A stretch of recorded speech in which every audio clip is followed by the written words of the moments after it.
Nile ने व्यंग्य किया और धीमी आवाज में कहा, यह मत सोचना कि मुझे पता नहीं है कि तुम सिर्फ निहाल और शौर्यवीर सिंह की वजह से इतने अहंकारी हो। लेकिन मैं तुम्हें बता दूं, हालांकि निहाल और शौर्यवीर सिंह का देवनगर में बहुत प्रभाव है, उनका यहाँ कोई प्रभाव नहीं है। अगर तुम इन दो लोगों पर अपनी उम्मीदें लगा रहे हो तो तुम सिर्फ सपना देख रहे हो। तुम तो मरे हुए के बराबर हो। किसमें इतनी हिम्मत है कि वो हमारे मिस्टर सिंघानिया को मरा हुआ कहे? ठीक उसी समय हॉल के बाहर से एक आवाज आई। जब सबने यह आवाज सुनी तो वे जल्दी से मुड़कर बोलने वाले को देखने लगे। वे जानते थे कि रुद्र के समर्थक अब आने ही वाले थे। एक पल बाद काले सूट में मजबूत बॉडीगार्ड्स का एक समूह लॉबी में दौड़ता हुआ आया। जब इन बॉडीगार्ड्स ने रुद्र को देखा तो वे झुककर उन्हें सलाम करने लगे और चिल्लाए, नमस्कार मिस्टर सिंघानिया। रुद्र ने अपने सामने खड़े मजबूत बॉडीगार्ड्स को देखा और उसके चेहरे पर थोड़ी लाचारी थी। अगले ही पल शौर्यवीर सिंह हॉल में दाखिल हुआ। मिस्टर सिंघानिया, मुझे माफ करना, शायद मुझे थोड़ी देर हो गई, शौर्यवीर सिंह ने बहुत सम्मानजनक लहजे में कहा। ज्यादा देर नहीं हुई है, रुद्र ने उदासीनता से जवाब दिया।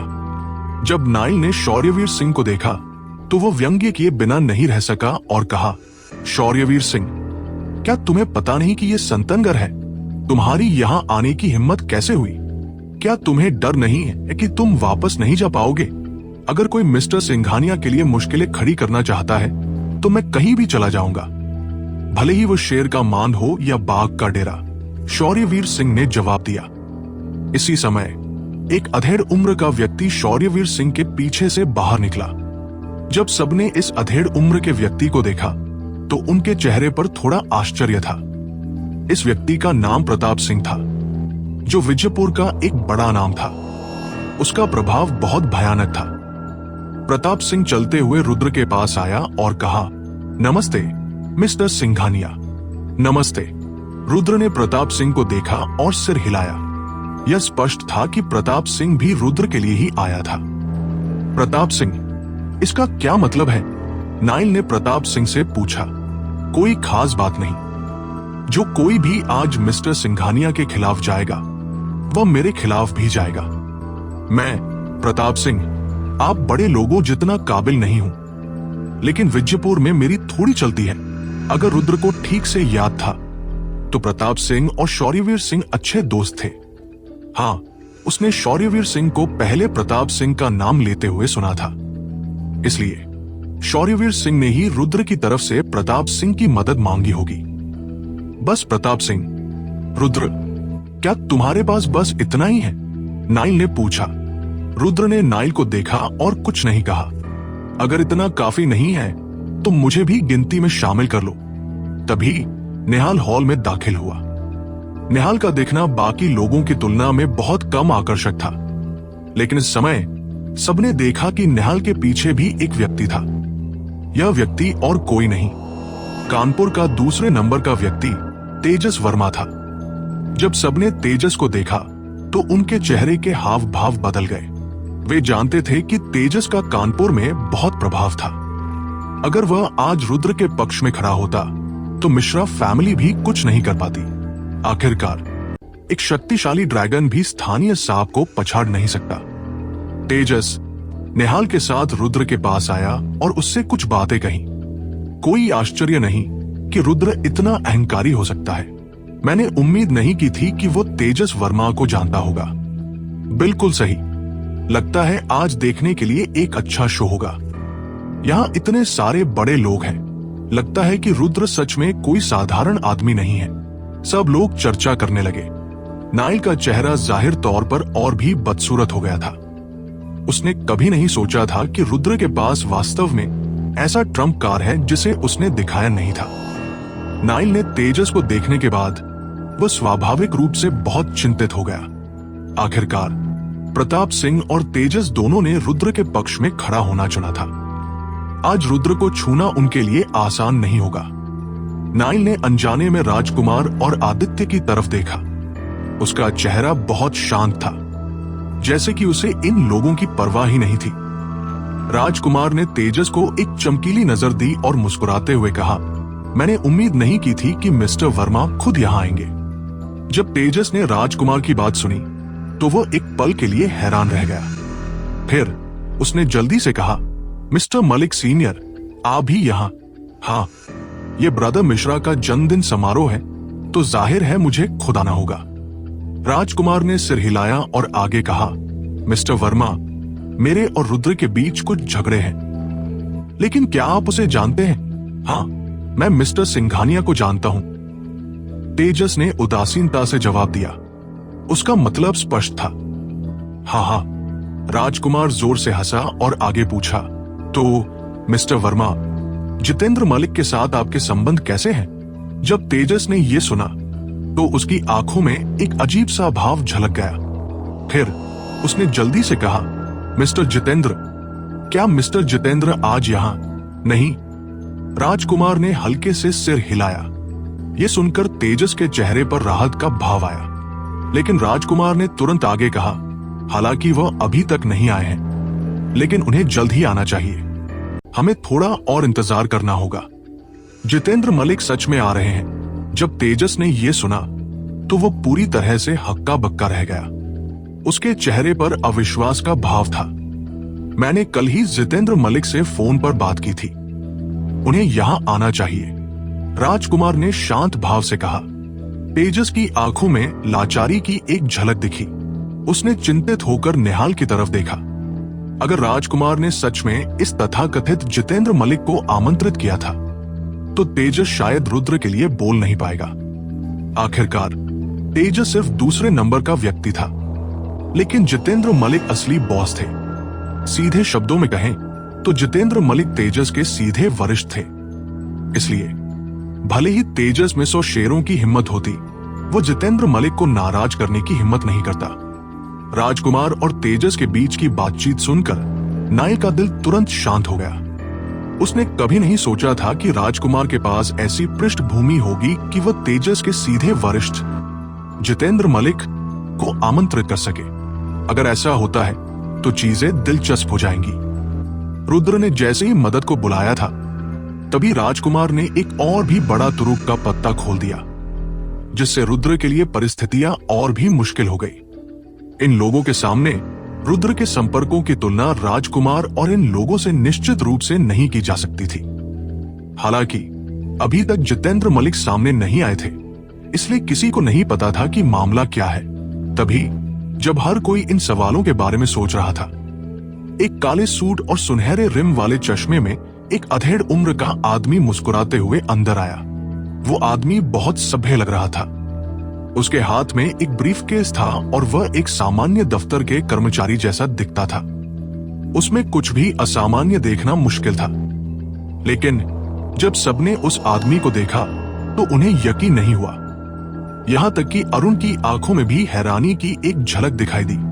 ऐसा इसलिए था क्योंकि जो आदमी आया था वह और कोई नहीं बल्कि जितेंद्र मलिक का सेक्रेटरी था। जितेंद्र मलिक का सेक्रेटरी अंदर आने के बाद उसने मोहनलाल से बात नहीं की। इसके बजाय वो राजकुमार के पास गया और धीरे से कुछ समझाया। ये समझने लायक है। राजकुमार ने हल्के से सिर हिलाया। भले ही जितेंद्र मलिक खुद यहां मौजूद नहीं थे, लेकिन उनके सेक्रेटरी की उपस्थिति कई चीजों को दर्शाती थी। तेजस की आंखों में लाचारी की एक झलक दिखाई दी। उसने निहाल को माफी भरे अंदाज में देखा और धीरे से कहा, अगर जितेंद्र मलिक इस मामले में शामिल हैं, तो मैं शायद कुछ नहीं कर पाऊंगा। निहाल ने गहरी सांस ली और कुछ नहीं कहा। आखिरकार तेजस उसका सिर्फ एक दोस्त था। तेजस आज यहां उसकी वजह से आया था, लेकिन तेजस के लिए इस वजह से जितेंद्र मलिक को नाराज करना असंभव था।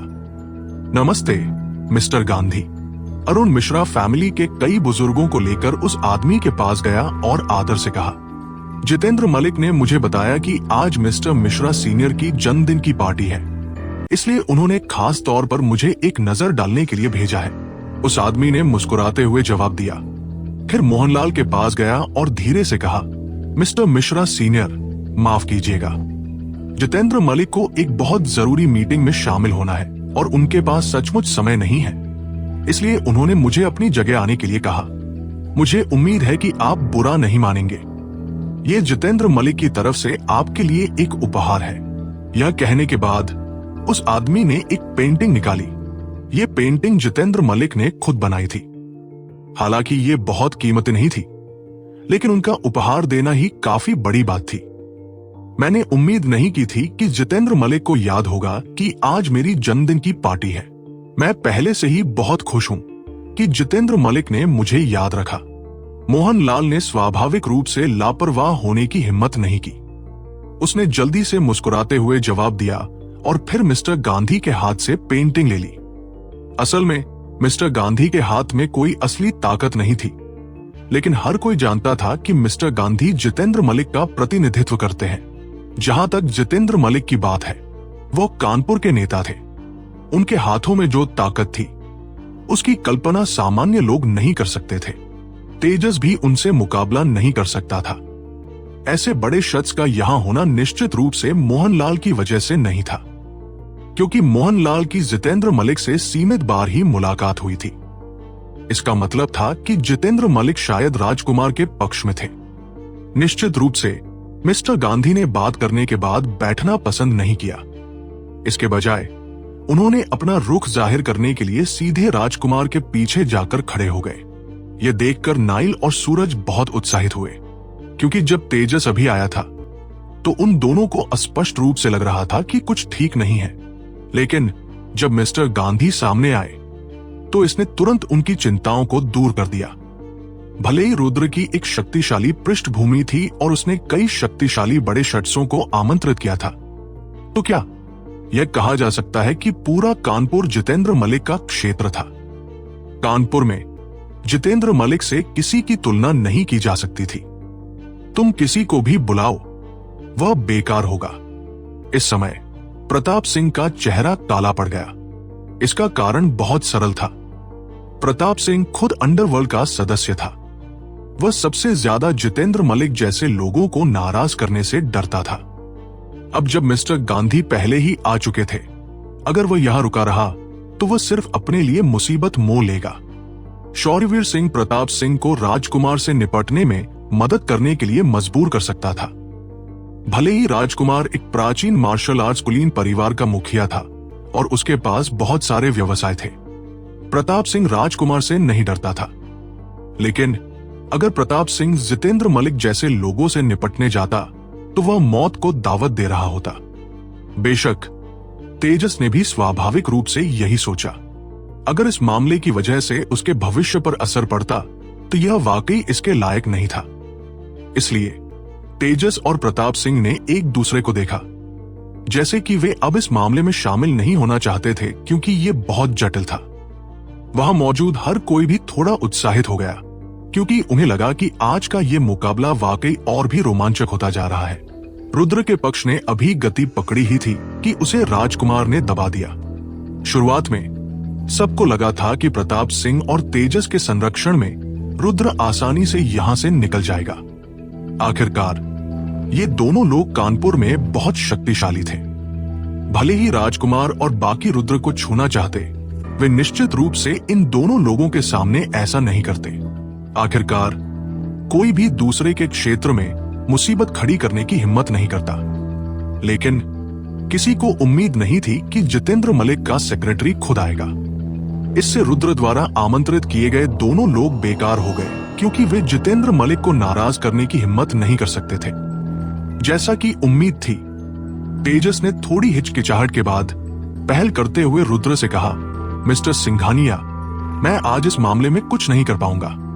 आखिरकार मिस्टर मलिक के आदमी यहां है। अगर मैं यहां रुका रहा तो यह अच्छा नहीं लगेगा। कोई बात नहीं, मैं आपके आने के लिए बहुत आभारी हूं।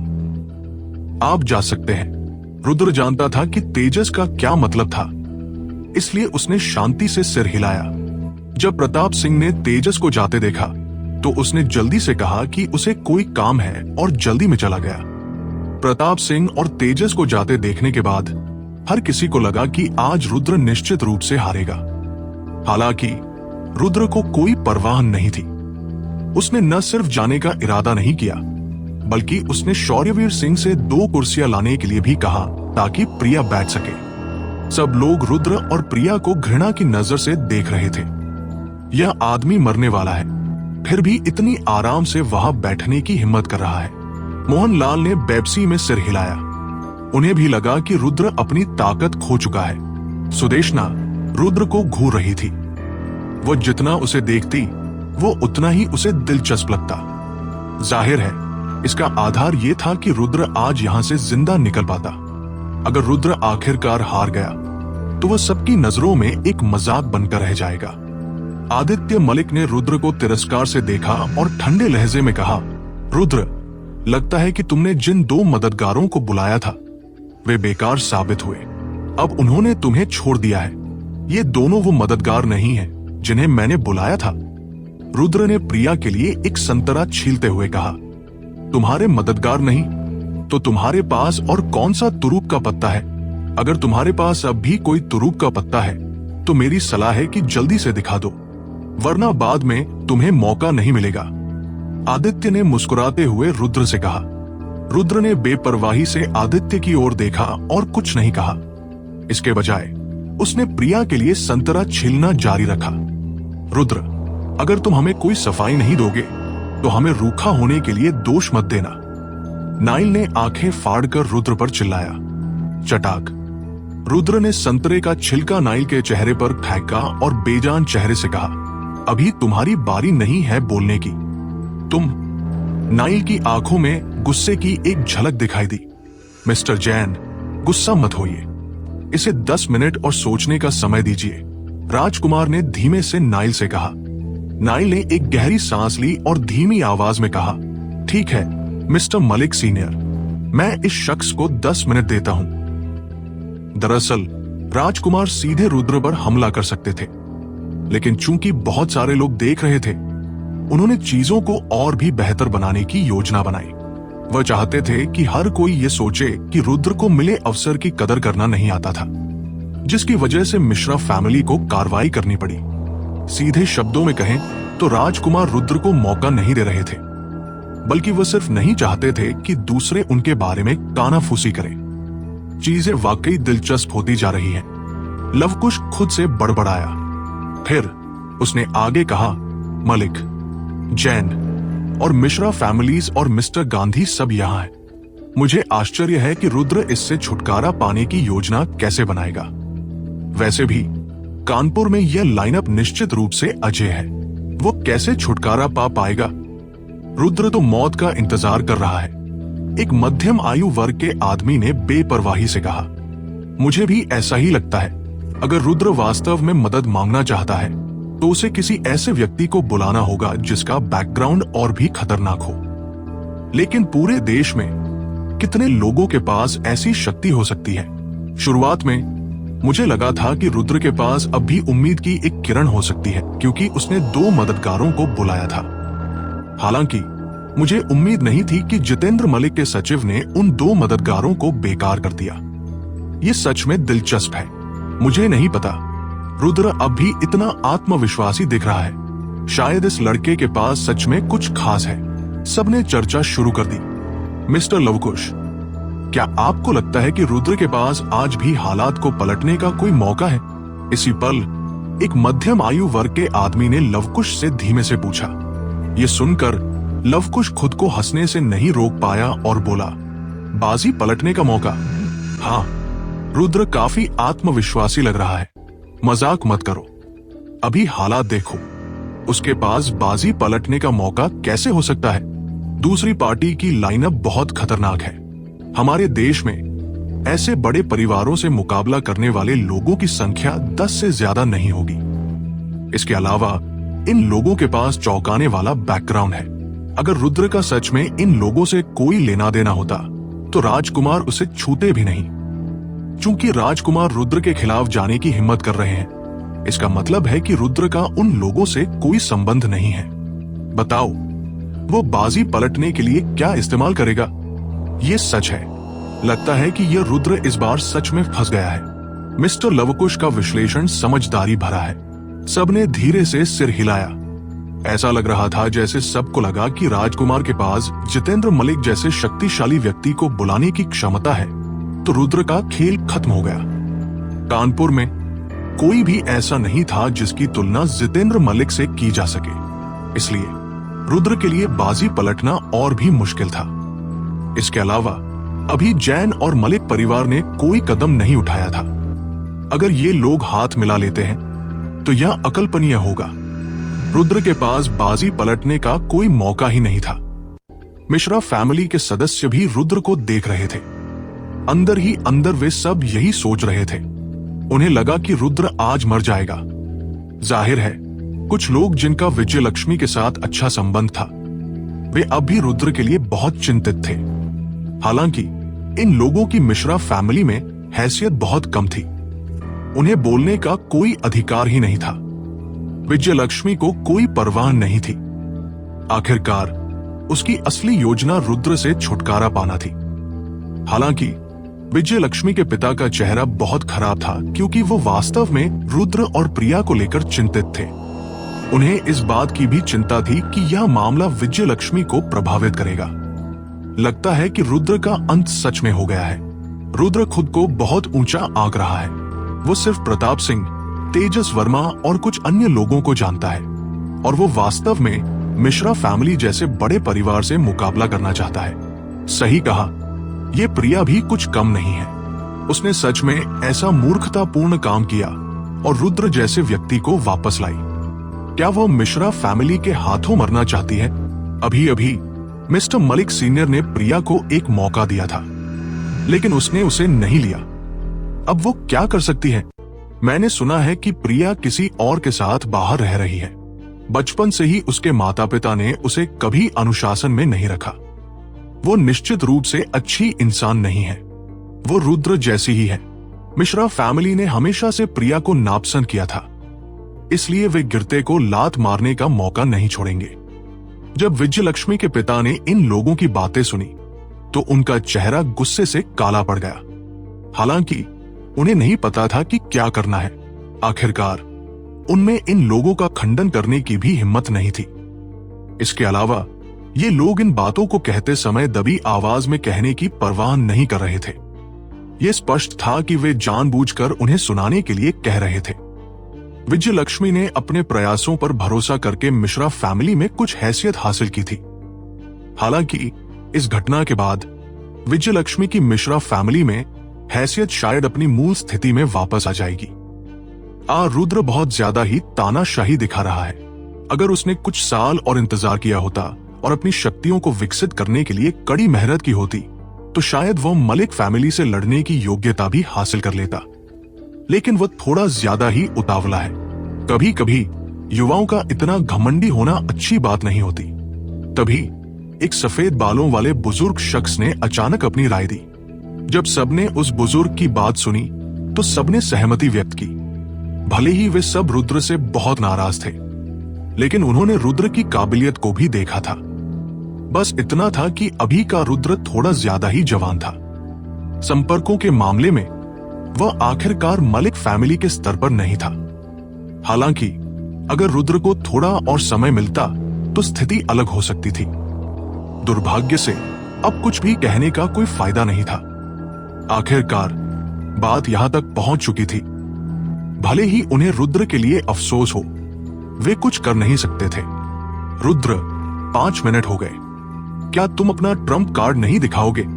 आदित्य ने रुद्र से मुस्कुराते हुए पूछा। रुद्र ने उदासीनता से आदित्य की तरफ देखा और कहा, मुझे किसी ट्रम्प कार्ड की जरूरत नहीं है। अगर तुम्हें कार्रवाई करनी है तो अभी कर सकते हो। रुद्र जानता था कि मलिक फैमिली का सबसे बड़ा भरोसा आदित्य के बगल वाला शख्स था, लेकिन वह शख्स एक ब्लैक रैंक मार्शल आर्टिस्ट था और रुद्र 2 गोलियां लेने के बाद ब्लैक रैंक की ताकत हासिल कर सकता था। अगर इससे भी काम न बने तो तीसरी गोली भी थी। यहां तक कि अगर तीनों जी रिसीविंग पिल काम न करे तो भी रुद्र के पास प्रदीप का जेड पेंडेंट था। हालांकि रुद्र को नहीं पता था कि जेड पेंडेंट किस काम आता है। वो जानता था कि जब प्रदीप ने इसे दिया है तो ये निश्चित रूप से उपयोगी होगा। इसलिए रुद्र ने इस जेड पेंडेंट को आखिरी हथियार के तौर पर इस्तेमाल करने की तैयारी कर रखी थी। इसलिए रुद्र को किसी की मदद की बिल्कुल जरूरत नहीं थी। ये लोग रुद्र का कुछ बिगाड़ नहीं सकते थे। यही वजह थी कि रुद्र इतना शांत था। ऐसे समय में भी तुम इतना अकड़ रहे हो। मुझे तुम्हारी दाद देनी पड़ेगी। तुम में वाकई हिम्मत है, आदित्य ने रुद्र को हंसते हुए जवाब दिया।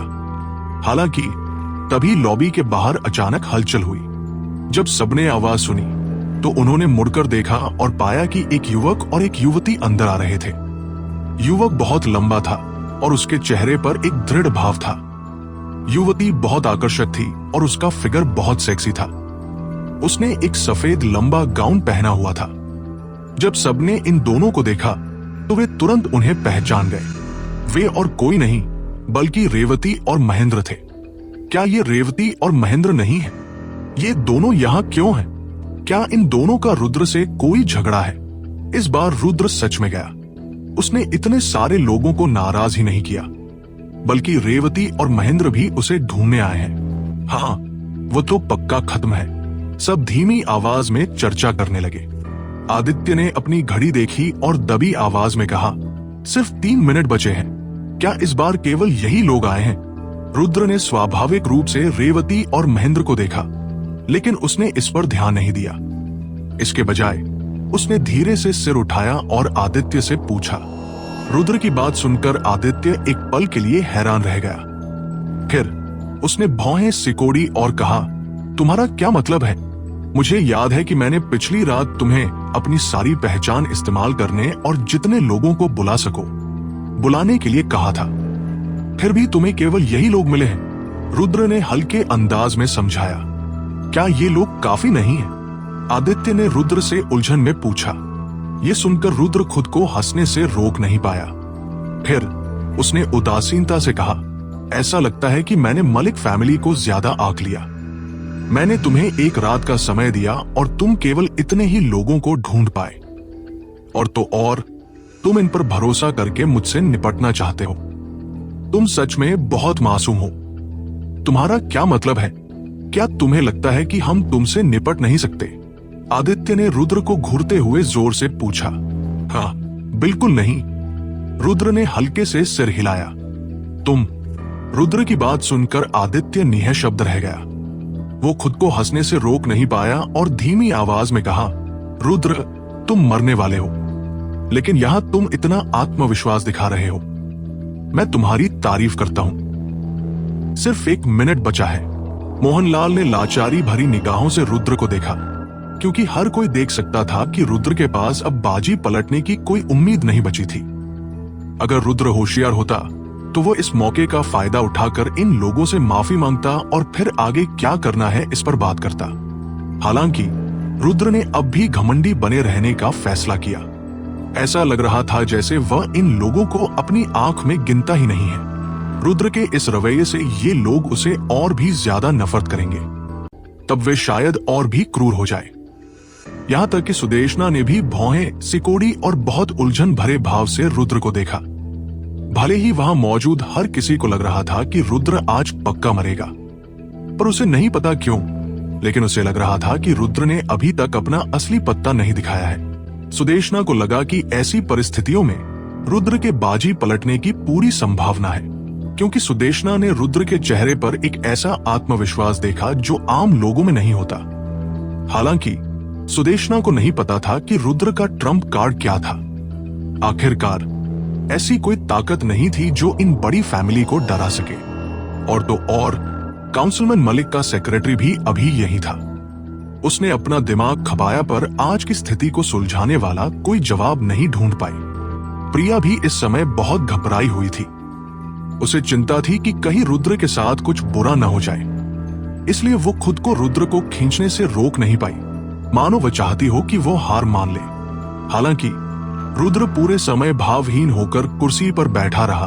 उसने हार मानने का कोई इरादा नहीं दिखाया। तभी महेंद्र और रेवती आखिरकार हॉल में आ गए। महेंद्र के पीछे 1 दर्जन से ज्यादा लोग चल रहे थे। इन लोगों का रुआब बहुत तगड़ा था और यह स्पष्ट था कि वे सेना से थे। उनकी लड़ने की क्षमता शायद काफी ज्यादा थी। आदित्य की आंखों में उत्साह झलक उठा। वो जल्दी से महेंद्र और रेवती के पास गया और मुस्कुराते हुए कहा, मैंने सोचा था कि तुम दोनों आज नहीं आओगे। अगर तुम नहीं आते तो एक और अच्छा तमाशा छूट जाता। आदित्य की बात सुनकर सब और भी ज्यादा उत्साहित हो गए, क्योंकि तमाशा शुरू होने ही वाला था। रुद्र के लिए वर्तमान स्थिति बिल्कुल भी अच्छी नहीं लग रही थी। वो साफ तौर पर मुश्किल में था। अगर रेवती और महेंद्र भी इसमें शामिल हो गए तो रुद्र के जीतने का शायद कोई मौका नहीं बचेगा। प्रिया ने बेचैनी से एक गहरी सांस ली। उनके चेहरे पर घबराहट दिख रही थी। उन्होंने रुद्र का हाथ कसकर पकड़ लिया, क्योंकि उन्होंने मन बना लिया था कि आज कुछ भी हो जाए वो रुद्र के साथ खड़ी रहेंगी, भले ही इसका मतलब अपनी जान को खतरे में डालना हो। वो रुद्र को धोखा नहीं देंगी। प्रिया का ये दृढ़ संकल्प देखकर रुद्र हल्का सा मुस्कुराया और धीरे से कहा, चिंता मत करो, मैं यहां हूं, कोई समस्या नहीं होगी। प्रिया ने रुद्र को देखा और नरमी से कहा, आज जो भी हो मैं तुम्हें छोड़कर नहीं जाऊंगी। रुद्र मुस्कुराया और चुप रहा। महेंद्र सीधे अपनी जगह की ओर चला गया। उसने आदित्य को एक नजर भी नहीं देखा। रेवती भी महेंद्र के साथ थी और उसने भी आदित्य को नजरअंदाज कर दिया। आदित्य के चेहरे पर कुछ भ्रम, कंफ्यूजन दिखा और उसे लगा कि कुछ ठीक नहीं है। उसे महसूस हुआ कि रेवती और महेंद्र उसके लिए नहीं बल्कि रुद्र के लिए यहां आए हैं। और जैसा कि अपेक्षा थी, महेंद्र रुद्र के पास पहुंचने के बाद झुका और जोर से चिल्लाया, मिस्टर रुद्र, मैं कमांडर पार्थ के आदेश पर यहां आया हूं। वहां मौजूद हर कोई हक्का बक्का रह गया और उनके चेहरे पर अविश्वसनीय रूप से आश्चर्य के भाव थे। उन्हें विश्वास नहीं हो रहा था कि वे क्या देख रहे हैं। महेंद्र रुद्र के लिए मुसीबत खड़ी करने नहीं बल्कि उसकी रक्षा करने आया था। इसके अलावा महेंद्र ने कमांडर पार्थ नाम के किसी व्यक्ति का जिक्र किया। कोई नहीं जानता था कि ये कमांडर पार्थ कौन था। कमांडर पार्थ ने तुम्हें मेरी रक्षा करने का आदेश दिया? रुद्र ने शांत होकर उससे पूछा। हाँ, मुझे अभी अभी मार्शल कमांडर पार्थ का फोन आया, उसने जोर से जवाब दिया। मुझे लगता है कि कल मैंने तुम्हें पीटा था, रुद्र ने उदासीनता से कहा। वो सब मेरी गलती थी, मैं कल अहंकारी होने के लिए माफी मांगता हूं। महेंद्र ने अपनी बात जारी रखी। है, ये सुनकर रुद्र हंसा और आगे कुछ नहीं कहा। राजकुमार का चेहरा गंभीर हो गया और उन्होंने सोचा, ये कमांडर पार्थ कौन है?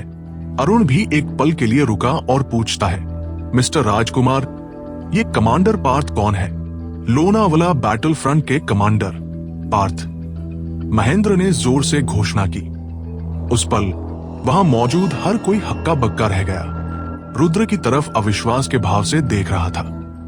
किसी ने उम्मीद नहीं की थी कि ठीक उसी पल स्थिति में एक और बदलाव आएगा। रुद्र वास्तव में पार्थ को जानता था, जो लोनावाला बैटल फ्रंट का सबसे बड़ा नेता था।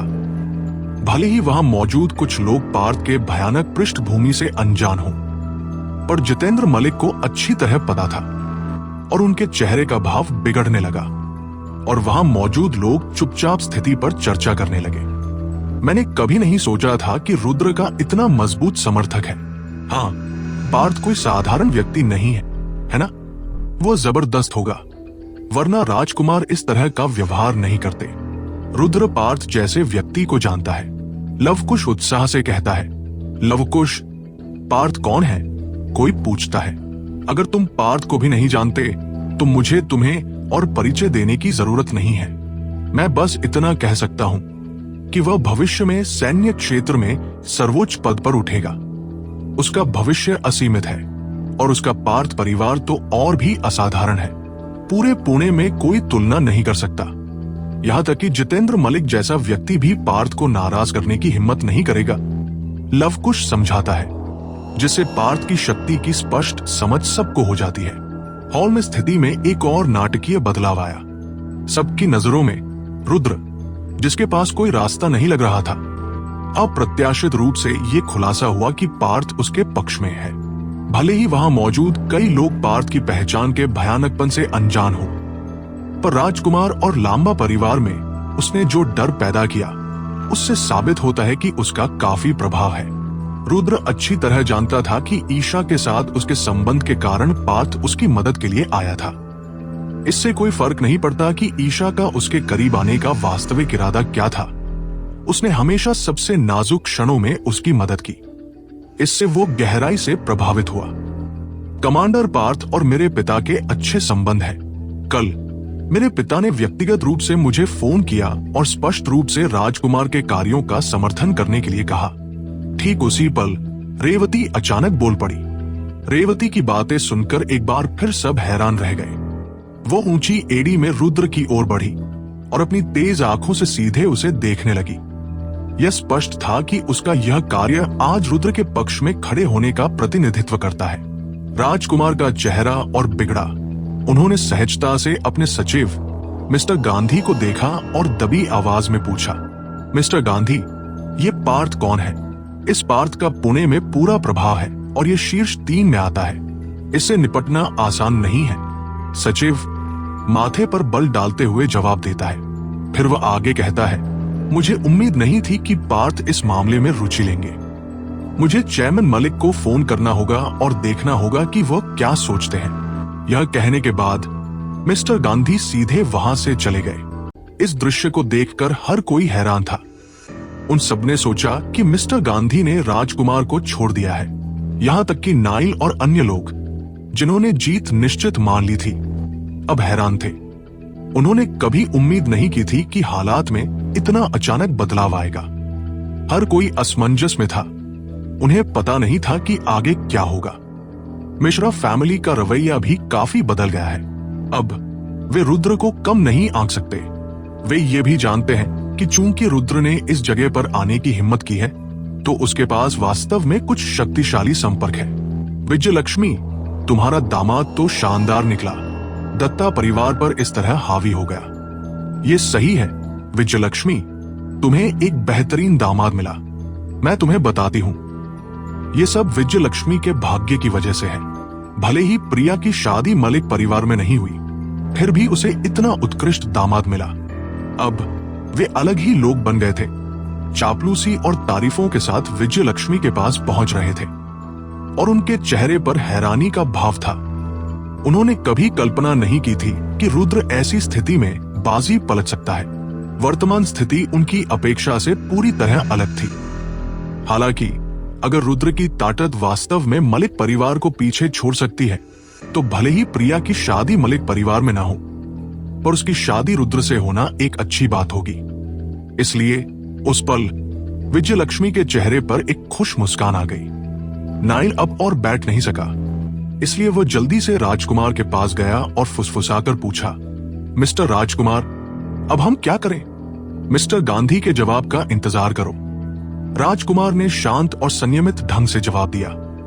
जैसे ही राजकुमार ने अपनी बात खत्म की, मिस्टर गांधी घबराकर दौड़ा और राजकुमार से धीरे से कहा, मिस्टर राजकुमार, असुविधा के लिए मैं माफी चाहता हूं। जितेंद्र मलिक ने कहा कि चूंकि पार्थ रुद्र को बचाना चाहता है, इसलिए वह कुछ नहीं कहेंगे।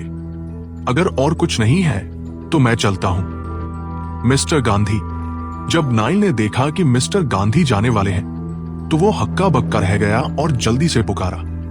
हॉल में मौजूद हर कोई मिस्टर गांधी को जाते देख हैरान था। उन्हें उम्मीद नहीं थी कि हालात इस तरह पलट जाएंगे। असल में सबको लगा था कि जब मिस्टर गांधी हॉल में आए तो नतीजा तय हो चुका था। रुद्र का आज मरना तय था, क्योंकि जितेंद्र मलिक दक्षिण पूर्वी प्रांत में सबसे ताकतवर शख्सियत थे और वह इस स्थिति को तोड़ नहीं सकता था। लेकिन किसी ने अंदाजा नहीं लगाया था कि वह जितेंद्र मलिक से भी ज्यादा भयानक किसी को सामने लाएगा। हालांकि पार्थ खुद सामने नहीं आया, पर मिस्टर गांधी की बातों से पता चलता था कि पार्थ की ताकत जितेंद्र मलिक से कहीं आगे थी। ये पार्थ कौन है? हाँ, क्या पार्थ की ताकत थोड़ी ज्यादा ही भयानक नहीं है? लगता है जितेंद्र मलिक भी उससे बच रहे हैं। उम्मीद नहीं थी कि रुद्र एक साधारण आदमी से बढ़कर होगा। ये शो और भी दिलचस्प होता जा रहा है। वहां मौजूद लोग चर्चा करने लगे। उनके चेहरे उत्साह से भरे थे। उनके दिमाग में मौजूदा हालात से ज्यादा रोमांचक और कुछ नहीं था। मिश्रा फैमिली का रुद्र के प्रति नजरिया पूरी तरह से बदल गया था। अब वे उसे पागल नहीं मानते थे। प्रिया ने अपनी खूबसूरत आंखें रुद्र पर टिका दी। उसके चेहरे पर अविश्वास का भाव था। ऐसा लगा कि उसे उम्मीद नहीं थी कि उसके तार इतने भयानक लोगों से जुड़े होंगे। अब वह समझ गई कि वह पहले इतना आत्मविश्वास से भरा क्यों था। रुद्र में उसे उम्मीद दिखाई दी, ये सोचते हुए कि शायद वह मिश्रा फैमिली से आजाद होने में उसकी मदद कर सके। मुझे उम्मीद नहीं थी कि तुम्हारे पास छुपे हुए पत्ते भी हैं। थोड़ी दूर खड़ी दीपा ने रुद्र को देखते हुए मन ही मन आह भरी। स्थिति किसी के भी सोचे हुए से कहीं ज्यादा दिलचस्प हो गई थी। राजकुमार को छोड़कर वहां मौजूद हर कोई गहरे सदमे में था, जो अभी भी शांत बना हुआ था। मिस्टर राजकुमार, अब जब मिस्टर गांधी चले गए हैं तो हम क्या करें? नाइल सचमुच घबराया हुआ था। उसके चेहरे पर तनाव था जब उसने राजकुमार से पूछा, मामला अभी खत्म नहीं हुआ है, तुम घबरा क्यों रहे हो? राजकुमार ने शांत भाव से जवाब दिया, मिस्टर राजकुमार, क्या आपके पास अभी भी कुछ दाव बाकी है? नाइल ने एक गहरी सांस ली और धीरे से राजकुमार से पूछा, सही कहा मिस्टर राजकुमार, क्या आपके पास और कार्ड हैं? सूरज ने भी जल्दी से पूछा। राजकुमार ने उन पर नजर डाली और उनके सवालों का सीधा जवाब नहीं दिया। सच्चाई ये थी कि उनका अंदाजा सही था। राजकुमार के पास खेलने के लिए अभी भी कुछ पत्ते बाकी थे। उसके पास बाजी पलटने का एक आखिरी मौका था। जाहिर है राजकुमार जानता था कि रुद्र की ताकत वास्तव में जबरदस्त थी। शुरू में उसने सोचा था कि रुद्र से निपटना एक सरल काम होगा, लेकिन अब उसे एहसास हुआ कि रुद्र को दबाने के लिए उस व्यक्ति का आना जरूरी होगा। हालांकि राजकुमार को यकीन नहीं था कि वो व्यक्ति आ जाएगा या नहीं। अगर वो व्यक्ति नहीं आता तो वह सबसे अच्छा परिणाम जो हासिल कर सकता था वो रुद्र के साथ बराबरी का मुकाबला था। लेकिन अगर वह व्यक्ति आता है तो दत्ता फैमिली अभी भी रुद्र को हरा सकती है। उसने कभी नहीं सोचा था कि वो अपनी सारी उम्मीदें उस व्यक्ति पर टिका देगा, जिसे उसका अंतिम और सबसे बड़ा दाव माना जा सकता था। समस्या ये थी कि उस व्यक्ति की शक्ति का उपयोग करने की एक कीमत थी, और राजकुमार इस अवसर को रुद्र पर बर्बाद नहीं करना चाहता था। हालांकि मौजूदा हालात को देखते हुए अगर उन्होंने उस व्यक्ति की शक्ति का उपयोग नहीं किया तो उनके पास कोई और विकल्प नहीं था। राजकुमार ने अपना सिर घुमाया और आनंद को देखा, फिर धीमी आवाज में कहा, जाओ और संपर्क करो। मिस्टर राजकुमार, क्या आपने इस पर ध्यान से विचार किया है? आनंद ने धीरे से पूछा। मैंने अच्छी तरह से विचार कर लिया है। राजकुमार ने गंभीरता से सिर हिलाया। ठीक है, आनंद ने सहमति दी और फिर जाने के लिए मुड़ गया। इस बीच मिश्रा फैमिली के सदस्यों को पता नहीं था कि आगे क्या होगा। पिताजी, क्या आज बाजी पलटने का कोई मौका नहीं है? ऐसा लगता है कि रुद्र दत्ता फैमिली को कुचलने वाला है, महेंद्र ने हिचकिचाते हुए मोहनलाल से फुसफुसाकर कहा। यह सुनकर मोहनलाल ने सिर हिलाया और जवाब दिया, ये इतनी आसानी से कैसे खत्म हो सकता है?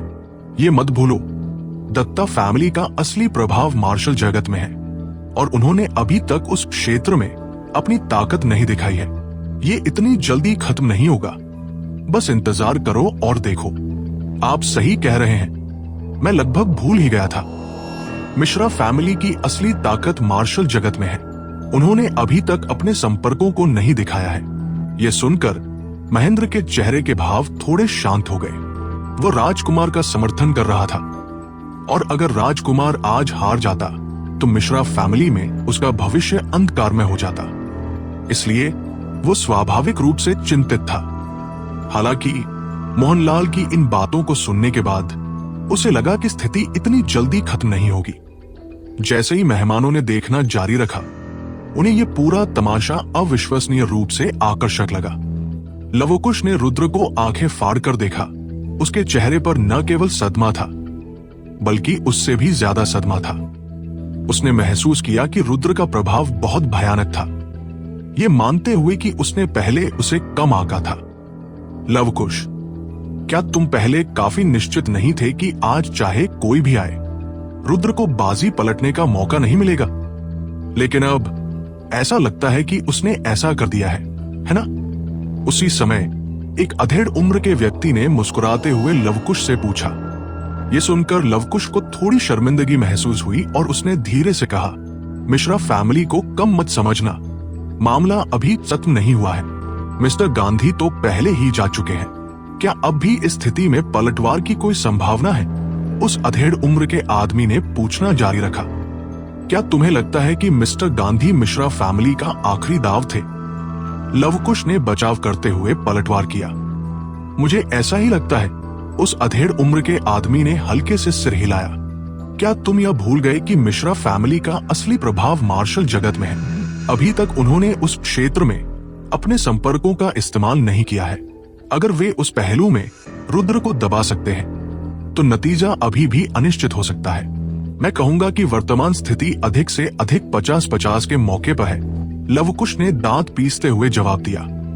साफ था कि लवकुश की सोच मोहनलाल से मिलती जुलती थी। उन दोनों का मानना था कि मिश्रा फैमिली को आसानी से हराया नहीं जा सकता। आखिरकार बहुत सारे लोग देख रहे थे, और अगर मिश्रा फैमिली वाकई हार जाती है तो उन पर पड़ने वाला असर भयानक होगा। उस अधेड़ उम्र के आदमी ने लवकुश को देखकर मुस्कुराया और धीरे से कहा, मिस्टर लवकुश, तुम्हें मिश्रा फैमिली पर बहुत ज्यादा भरोसा है। बेशक दत्ता जैसे प्रतिष्ठित परिवार से पंगा नहीं लिया जा सकता। आप सब जानते हैं कि एक मार्शल परिवार का प्रभाव कितना भयानक हो सकता है। लवकुश ने जल्दी से जवाब दिया। उस अधेड़ उम्र के आदमी ने अपनी दाढ़ी को छुआ और कहा, जब मिस्टर लवकुश इतने आत्मविश्वासी हैं, तो क्यों ना हम एक शर्त लगा ले। एक शर्त? ये सुनकर लवकुश एक पल के लिए झिझका और उस आदमी से पूछा, तुम मुझसे किस तरह शर्त लगाना चाहते हो? मैं शर्त लगाता हूं कि आज रुद्र जीतेगा, और तुम शर्त लगाओ कि मिश्रा फैमिली जीतेगी। दाव 5 मिलियन का है। क्या तुम मुझसे शर्त लगाने की हिम्मत करते हो? उस अधेड़ उम्र के आदमी ने धीरे से कहा। लवकुश ने उस आदमी को देखा, माथे पर बल डाले और फिर दांत पीसे। ठीक है, जब तुम मुझसे शर्त लगाना चाहते हो तो मैं शर्त लगाता हूं। उस अधेड़ उम्र के आदमी ने हल्के से मुस्कुराया और कुछ नहीं कहा। इस बीच हॉल में रुद्र ने अपना सिर घुमाया और आदित्य को ठंडे अंदाज में देखा। मैंने तुम्हें तैयारी के लिए 1 दिन दिया था, लेकिन लगता है तुम सिर्फ कुछ ही लोगों को बुला पाए, और लगता है कि वे ज्यादा उपयोगी नहीं हैं। इस पल रुद्र का लहजा बेहद अहंकारी था। रुद्र की बातें सुनकर आदित्य के चेहरे पर गुस्सा झलक रहा था, लेकिन वह जवाब नहीं दे पा रहा था। दूसरी ओर राजकुमार मुस्कुराया और रुद्र से कहा, मैंने उम्मीद नहीं की थी कि तुम वास्तव में उल्लेखनीय हो, पार्थ जैसे किसी व्यक्ति को जानते हो। ये कुछ ऐसा है जिसकी हमें उम्मीद नहीं थी। इस समय राजकुमार की नजर रुद्र की ओर भी बदल गई थी। पहले वह रुद्र को तुच्छ समझता था, सोचता था कि वो बहुत सक्षम नहीं है। उसका मानना था कि रुद्र से निपटना एक सरल मामला होगा, बस कुछ शब्द और काम हो जाएगा। लेकिन अब उसने महसूस किया कि रुद्र उतना सरल नहीं था जितना उसने कल्पना की थी। इसके अलावा रुद्र की उम्र सिर्फ 20 साल थी। अगर उसे कुछ दशक दिए जाते तो उसकी ताकत निश्चित रूप से मिश्रा फैमिली से आगे निकल जाएगी। राजकुमार ने तय कर लिया था कि चाहे कुछ भी हो, उसे रुद्र को शुरुआत में ही खत्म करना होगा। ऐसी बहुत सी चीजें हैं जिनके बारे में तुमने नहीं सोचा है। रुद्र ने राजकुमार की ओर देखते हुए शांति से कहा, अभी आनंद वापस नहीं आया है। मुझे रुद्र से बातचीत करके और समय खरीदने का ये अवसर पकड़ना होगा। राजकुमार ने मन ही मन सोचा, भले ही तुम पार्थ को जानते हो, तो क्या तुमने सौरभ के पैर तोड़े हैं? अगर जैन फैमिली इस मामले को आगे बढ़ाती है तो तुम्हें जेल भेज दिया जाना चाहिए था। भले ही तुम पार्थ को जानते हो, तुम कानून से नहीं बच सकते। यह सिद्धांत कि एक सज्जन कानून तोड़ता है तो आम आदमी की तरह ही है, तुम्हें समझना चाहिए। तुम सिर्फ पार्थ के साथ अपने संबंधों के कारण कानूनी परिणामों से नहीं बच सकते। राजकुमार ने धीरे से रुद्र से कहा। उसकी बातें सुनकर वहां मौजूद लोगों के चेहरे पर थोड़ी हैरानी दिखाई दी, क्योंकि वे जानते थे कि वह कानून का इस्तेमाल करके रुद्र से निपटने की योजना बना रहा था। मैंने सौरभ के पैर तोड़े, ये सही है, लेकिन मैं पहले ही समझा चुका हूं। ऐसा इसलिए हुआ क्योंकि उसने मुझे फंसाने और जानबूझकर उकसाने की कोशिश की थी, इसलिए मैंने उसके खिलाफ कार्रवाई की। अगर उसने मुझे उकसाया नहीं होता तो मैं उस पर हमला नहीं करता। रुद्र ने शांति से पलटवार किया। तुम्हारी बातों के समर्थन में कोई सबूत है? क्या कोई साबित कर सकता है कि जो तुम कह रहे हो वो सच है? राजकुमार ने ठंडे अंदाज में पूछा और आगे कहा, इसके अलावा भले ही तुम्हारी बात सच हो, ऐसा लगता है कि सौरभ ने तुम्हें किसी भी तरह से नुकसान नहीं पहुंचाया। इसके बजाय तुमने उसके पैर और हाथ तोड़ दिए। चाहे कुछ भी हो, तुम्हें इस घटना की जिम्मेदारी लेनी होगी। उसकी बातें सुनकर हर किसी के चेहरे पर तिरस्कार की एक झलक दिखाई दी। वे अभी भी अपने संपर्कों की तुलना कर रहे थे, लेकिन राजकुमार इस मामले को ले आया जिसने साफ दिखाया कि वह स्थिति को संभाल नहीं पा रहा था। हालांकि चाहे कुछ भी हो, तथ्य यही था कि रुद्र ने सौरभ के पैर और हाथ तोड़े थे और इसे बदला नहीं जा सकता था। अगर पार्थ ने इस मामले में हस्तक्षेप किया तो यह रुद्र का पक्ष लेने जैसा होगा। उस समय मिश्रा फैमिली जनता की राय का इस्तेमाल करके आसानी से पार्थ पर एक भयानक असर डाल सकती थी। संक्षेप में, राजकुमार जनता की राय के दबाव का इस्तेमाल करके रुद्र से निपटाने की कोशिश कर रहा था। रुद्र ने तिरस्कार भरे अंदाज में अपनी नाक को छुआ और कहा, सही, मैंने सौरभ के पैर तोड़े, लेकिन तो क्या? तो ठीक है, इस मामले को पुलिस को संभालने दो। राजकुमार ने ठंडे अंदाज में कहा, मुझे माफ करना मिस्टर राजकुमार, लेकिन पुलिस इस मामले को नहीं संभाल सकती। ये उसी क्षण था जब निहाल ने अचानक बात की। क्यों? राजकुमार ने निहाल को देखा और पूछा। क्योंकि मिस्टर रुद्र एक मार्शल आर्टिस्ट है। हमारे देश के मार्शल आर्टिस्टों से संबंधित नियमों के अनुसार भले ही वे कानून का उल्लंघन करते हैं, पुलिस के पास हस्तक्षेप करने का अधिकार नहीं है, निहाल ने शांति से समझाया। निहाल की बातें वास्तव में सच थी। मार्शल आर्टिस्टों के पास भयानक शक्ति होती है, इसलिए पुलिस उनसे संबंधित मामलों में आसानी से शामिल नहीं होती। मार्शल जगत के अपने नियम और विनियम थे। सीधे शब्दों में कहें, मार्शल आर्टिस्टों के बीच के मामलों को मार्शल जगत के नियमों के अनुसार हल किया जाना था।